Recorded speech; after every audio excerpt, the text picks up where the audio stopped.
நான் மீட்டிங்ல இருக்கேன், நான் மீட்டிங்ல இருந்தேன், நான் மீட்டிங்ல இருப்பேன் அப்படின்னு சொல்லுவோம்ல. இந்த 3 சென்டென்ஸை ஹிந்தில எப்படி மேக் பண்ணலாம்னு பார்க்கலாம்.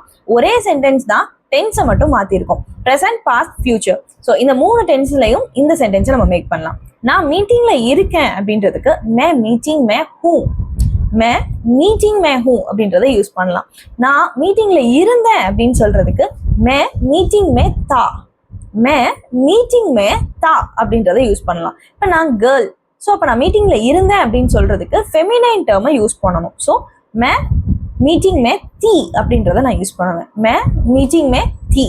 இதே இது ஃபியூச்சர் டென்ஸ், நான் மீட்டிங்ல இருப்பேன் அப்படின்னு நான் சொல்றேன் அப்படின்னா மே மீட்டிங் மே ஹூங்கா. So if you are masculine, ஹூங்கா அப்படின்றத யூஸ் பண்ணுவீங்க.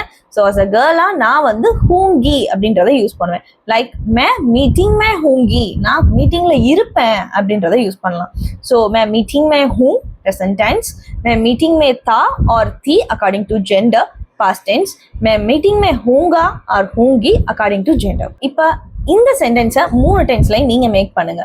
நான் வீட்டில் இருக்கேன், ஓகே, நான் வீட்டில் இருக்கேன், I am in the house அப்படின்றத 3 டென்ஸ்லையும் நீங்க எப்படி மேக் பண்ணுவீங்கன்றத கமெண்ட்ஸ்ல ட்ராப் பண்ணுங்க.